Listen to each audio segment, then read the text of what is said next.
Welcome to views makers. I am Zunaira Azhar. آج کی سب سے بڑی اور امپورٹنٹ خبر یہی ہے کہ اسلام آباد ہائی کورٹ میں عمران خان توہین عدالت کیس میں پیش ہوئے. وہاں پر جو مختصر سی صورتحال تھی وہ میں آپ کی نظر کرتی چلوں. توہین عدالت کیس میں عمران خان نے عدالت سے غیر مشروط معافی مانگ لی ہے. ان کا کہنا تھا کہ گزشتہ سماعت پر مجھے بات نہیں کرنے دی گئی تھی، ورنہ میں پہلے ہی معافی مانگ لیتا، آئندہ ایسی بات نہیں کروں گا. عدالت کے بارے میں کچھ غلط کہنے کا سوچ بھی نہیں سکتا. چیف جسٹس اسلام آباد ہائی کورٹ سے انہوں نے یہ بھی کہا کہ اگر آپ کہتے ہیں تو میں خاتون جج کے پاس جا کر معافی مانگنے کے لیے تیار ہوں. جو میں نے کہا وہ جان بوجھ کر نہیں کہا. اس پہ چیف جسٹس اطہر مناللہ نے جو ریمارکس دیے وہ یہ تھے کہ اگر عمران خان کو غلطی کا احساس ہو گیا ہے تو عدالت اس کو سراہتی ہے. ہمارے لیے توہین عدالت کارروائی کرنا مناسب نہیں ہوتا. عدالت فرد جرم عائد نہیں کر رہی. عدالت نے عمران خان کو بیان حلفی جمع کرانے کا حکم دیا اور 7 کیس کی سماعت 3 اکتوبر تک ملتوی کر دی. سوال یہ ہے کہ کیا اس کو اٹر ریلیف کنسیڈر کیا جائے یا نیکسٹ ہیئرنگ پہ کچھ اور بھی ہو سکتا ہے. ہمارے لیگل ایکسپرٹ موجود ہیں شاہ خاور صاحب، اور اس کے علاوہ جو پینلسٹ ہمیں جوائن کر رہے ہیں اس میں اویس توحید صاحب ہیں، عنبر شمسی ہیں، نسیم صدیقی اور Muzammil Suhrawardy. Thank you so much all of you for joining us. Shah Khawar صاحب، سب سے پہلے آف کورس آپ کی طرف آؤں گی. جو آرڈر ہے اس میں یہ لکھا ہوا ہے کہ we are prima facie satisfied with the apology rendered by the respondent. Let ہم file an affidavit for the consideration of this court before the next date fixed. کیا اس کو ریلیف کنسیڈر کیا جائے عمران خان صاحب کے لیے؟ جی بالکل، اس کو سمجھا جا سکتا ہے کہ انہوں نے زبانی معافی جو ہے اس کی درخواست کی ہے، یا انہوں نے یہ بھی کورٹ میں کہا روسٹرم پہ جا کے کہ وہ خاتون جج سے بھی جو ہے وہ معافی مانگنے کے لیے تیار ہے ان کے پاس جا کر. میں سمجھتا ہوں کہ یہ ایک ان کی طرف سے ایک اچھا جیسچر ہے، کیونکہ یہ جو کنٹمپٹ آف کورٹ کی جو پروسیڈنگز ہوتی ہیں اس میں صرف معافی مانگنا یا انکنڈیشنل انکوالیفائڈ اپالوجی کرنے کے علاوہ بھی آپ نے اپنے کانڈکٹ سے جو ہے وہ ثابت کرنا ہوتا ہے کہ آپ واقعی اس پہ معذرت خواہ ہیں اور آپ اس پہ پشیمان ہیں اور شرمندہ ہیں. تو آج کا جو ان کا ایکٹ ہے میں سمجھتا ہوں کہ وہ خاصی حد تک کورٹ کو یہ باور کرانے میں کامیاب ہو گیا ہے کہ وہ جو ہے دل سے جو ہے اس کی جو ہے غیر مشروط معافی مانگنے کے لیے تیار ہیں.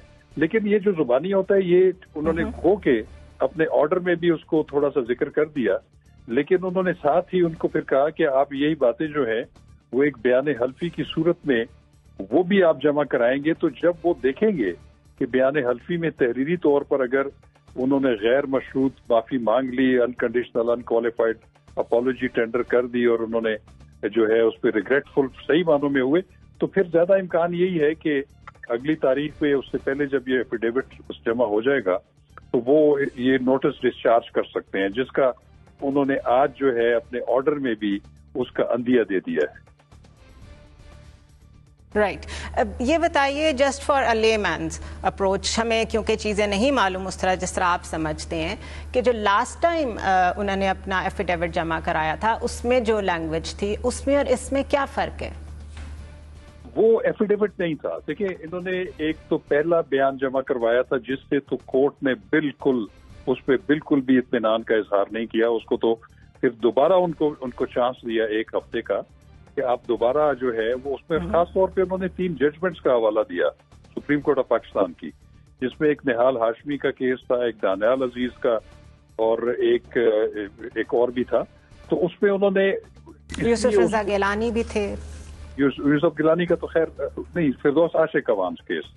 اس میں انہوں نے جو کہ رہنما اصول جو سپریم کورٹ نے جو سیٹ کیے تھے وہ ان کو دکھانا چاہ رہے تھے، اور اپنی بھی ایک ججمنٹ فردوس عاشق عوان کیس میں جس میں یہ ہوتا ہے کہ جب کوئی جوڈیشل اور کرمنل توہین عدالت کا الزام ہو، ججز کو اسکینڈلائز کرنے کا یا مبینہ طور پر انصاف کی فراہمی میں رکاوٹ ڈالنے کا، تو اس میں تو ایک ہی دفاع ہوتا ہے، وہ ہوتا ہے پہلی موقع کے اوپر غیر مشروط معافی مانگ لینا اور اپنے آپ کو عدالت کے رحم و کرم پر چھوڑ دینا. تو وہ جب دوسرا اسٹیٹ ان کا جو شو کاز تھا یہ لاسٹ ڈیٹ کے اوپر تھا، اس پہ بھی انہوں نے عدم اطمینان کا اظہار کیا، اور پھر آج کی سماعت انہوں نے مقرر کی ہوئی تھی فرد جرم عائد کرنے کے لیے. لیکن میں سمجھتا ہوں کہ عدالت نے ان کو ایک تھوڑا سا ایک اسپیس دی کہ اس دوران بھی اگر آپ سمجھتے ہیں کہ آپ غیر مشروط معافی مانگنے کے لیے تیار ہیں فرد جرم عائد ہونے سے پہلے، تو وہ میں سمجھتا ہوں کہ انہوں نے ایک اپرچونٹی پرووائڈ کی تھی جو آج عمران خان صاحب نے اس کو اویل کرنے کی کوشش کی ہے اور انہوں نے کافی حد تک ایک تاثر قائم کر دیا ہے. لیکن یہ منحصر اس بات پہ ہے کہ وہ جو بیان حلفی دیں گے، اب وہ پچھلی اسٹیٹمنٹ جو تھی وہ ان کی بیان حلفی نہیں تھے، اب انہوں نے بیان حلفی مانگ لیا حلفاً کرنا، تو اس کی ہے یہ تو ذرا اور ہوتی ہے. اس میں ایک چیز اور بھی دیکھنی ہوگی کہ آپ کو یاد ہوگا کہ ایک سپریم کورٹ آف پاکستان میں بھی توہین عدالت کی پروسیڈنگز خان صاحب کے اوپر چلی تھی، اور اس میں بھی ان کی غیر مشروط معافی کے اوپر ان کو ڈسچارج کیا گیا تھا، لیکن ساتھ انہوں نے وارن بھی کیا تھا کہ آئندہ آپ محتاط رہیں گے. تو میں سمجھتا ہوں کہ یہ ایک بڑا امپورٹنٹ ہے بیان حلفی ان کی طرف سے جمع کرانے کا حکم، کیونکہ وہ پھر باؤنڈ ہو جائیں گے. اس کے بعد اگر کوئی ان کی طرف سے ایسی بات ہوئی تو پھر اس میں معافی کی گنجائش نہیں ہوگی. رائٹ. امبر، آپ کیسے دیکھ رہی ہیں اس ساری پروسیڈنگ کو؟ کافی ہیو اینڈ کرائی تھی ان دا میڈیا بھی، پولیٹیکل ریلمز میں بھی، ہر طرف. آپ کو لگتا ہے کہ خطرہ ٹل گیا ہے عمران خان کے اوپر سے؟ جی ظاہر ہے ایسا تو یہی لگ رہا ہے کہ خطرہ ٹل گیا ہے، کیونکہ اگر فرد جرم عائد نہیں ہوئی اور جو ہو سکتی تھی اس کے، اور عمران خان صاحب کو موقع بھی دیا گیا بات کرنے کا جو وہ چاہ رہے تھے اور پچھلی دفعہ بھی چاہ رہے تھے، تو لگتا ہے کہ عمران خان صاحب کو واقعی ریلیف مل گئی اور خطرہ ٹل گیا ہے. اب اگلی سماعت میں کیا ہوگا، میرے خیال میں جب ایفیڈیوٹ جمع ہو جائے گا، جیسے شاہ خاور صاحب بھی بات کر رہے تھے، اگر ایک تو ہمیں یہ بھی سمجھنے کی ضرورت ہے کہ یہ ظاہر ایک سیاسی کیس بھی ہے. صرف سیاسی کیس اس لیے نہیں ہے کیونکہ عمران خان صاحب ایک سیاستدان ہیں، لیکن اس لیے بھی ہے کیونکہ گزشتہ جو کنٹیمپٹ کے کیسز تھے، جس میں دانیال عزیز کا تھا، نہال ہاشمی کا ہے، اور طلال چودھری کا بھی ایک اور کیس ہے، اس میں اور اس میں بہت زیادہ واضح فرق بھی نظر آ رہا ہے. اور ظاہر ہے جو لوگ سمجھتے ہیں کہ عمران خان صاحب لاڈلے ہیں، وہ پھر اس موقف پہ اور ان کو مزید برقرار بھی رہیں گے، ان کو پھر موقع بھی ملے گا یہ کہنے کا کہ ایسے ہی ظاہر ہوتا ہے. لیکن دوسری طرف میں کہوں گی کہ ایسا بھی ظاہر ہو رہا ہے کہ عمران خان صاحب کو یہاں تک آتے آتے کافی وقت بھی لگا، کیونکہ عمران خان صاحب ایسا نہیں لگ رہا تھا، ان کی بار بار جو جمع کروائے جا رہے تھے اور ظاہر ان کے وکلا ان کو کیا مشورہ دے رہے تھے، اس کی بنیاد پہ لگ رہا تھا کہ عمران خان صاحب نہیں معذرت کریں گے. پھر آپ کو دوسری طرف یہ بھی نظر آ رہا تھا کہ ایک سپلٹ بھی تھا، جہاں ایک طرف فواد چودھری صاحب جن کا کہنا تھا، انٹرویوز میں بھی بات کی اور تنقید بھی کی، کیونکہ پاکستان تحریک انصاف کے اندر یعنی کہ حامد خان اور فواد چودھری صاحب کا بھی ان کی ظاہر بنتی نہیں ہے، اور ایک اپروچ جو ہے مختلف ہے. فواد چودھری صاحب زیادہ سیاسی نظریے سے دیکھتے ہیں، عمران خان کو سمجھتے ہیں کہ عمران خان صاحب شاید قانون سے بالاتر ہے، ان کو معذرت کرنے کی ضرورت نہیں ہے، اور ان کے دس از بینیتھ ہم، ان کے جو انٹرویوز سے بات یہی ظاہر ہوئی. جبکہ حامد خان صاحب جو ہیں ان کا یہی موقف ہے کہ جی so you see that split as well, and I think it's also interesting, جہاں عمران خان صاحب اور حامد خان صاحب جن کو آپس، جب عمران خان صاحب اقتدار میں تھے تو وہ ان کے ساتھ ان کے تعلقات اچھے نہیں تھے، لیکن جب اقتدار کے بعد یہ سب کیسز ان کے بارے میں ان کے سامنے آنے لگے تو ان کی ضرورت بھی پڑ گئی، ان کی دوستی بھی دوبارہ ہوگی، اور یہ جو ڈیوائڈ نظر آیا. لیکن آگے میں کہوں گی کہ I mean let's see، دیکھتے ہیں، کیونکہ عمران خان صاحب کی عادت تو ہے اور ایک پیٹرن بھی ہے جہاں وہ بات کچھ کرتے ہیں، پھر بعد میں کہتے ہیں کہ سیاسی تھا، معذرت کر لیتے ہیں، پھر دوبارہ کر لیتے ہیں، اور ان کو احساس نہیں ہوتا کہ اس کے ریپریکاشنز ہوتے ہیں. کیونکہ 2014 کا دھرنا ہمیں یاد ہو کہ جب وہ پولیس کے اہلکار کے خلاف، میں مزمل صاحب کی طرف جاؤں گی. امبر جی، مزمل صاحب، امبر کا سینٹینس بورو کروں گی میں، کیا لاڈلے ہیں عمران خان صاحب؟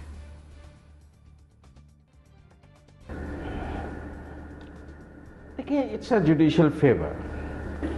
When آپ کوئی apology at the third step half hearted accept کریں تو اٹس اے جوڈیشل فیور. یہ یکساں نظام انصاف کی نفی ہے میں سمجھتا ہوں، اور کورٹس کو جوڈیشل فیور نہیں دینی چاہیے اور یکساں نظام انصاف پر قائم رہنا چاہیے.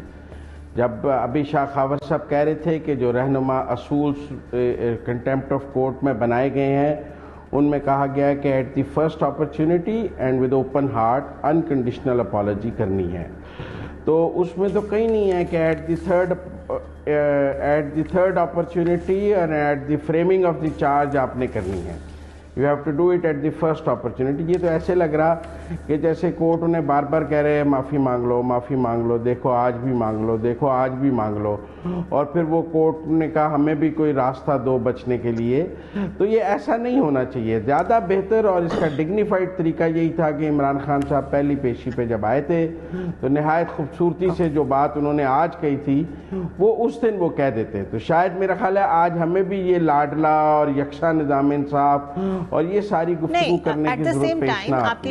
اور یہ بہت افسوسناک بات ہے کہ ہمیں ہی پھر اسے یہ شکوہ بھی تو ہوتا ہے کہ ہر ایک کو بار بار کویش کیے جا رہے ہیں پولیٹیکل لیڈرز کو. کبھی کسی کو باہر پھینک دیا, کبھی کسی پہ کیس کر دیا, کبھی کسی پہ توہین عدالت لگا دی. اب اگر میگنانمس بیہیویئر دکھا رہی ہے, فرض کر لیتے ہیں ہم کورٹ, جس طرح کہ آپ کہہ رہے ہیں بقول آپ کے, تو ابھی ہمیں اس پہ بھی اعتراض ہے. یقیناً ہوگا, کیونکہ پھر پہلے والوں کے ساتھ تو وکٹمائزیشن ہو گئی نا. دیکھیں آپ جوڈیشل جو قانون ہے اور جو آئین ہے موم کی, آپ اپنے لیے کسی کے لیے کچھ اور کسی کے لیے کچھ, تو کسی کے لیے میگنیمٹی اور کسی کے لیے اسٹرکٹنیس تو نہیں دکھا سکتے ہیں. یہ تو پھر مزمل صاحب کورٹ کا جو فیصلہ آ جائے, چاہے ہمیں پسند آئے یا نہ آئے, اس کو ماننا پڑتا ہے.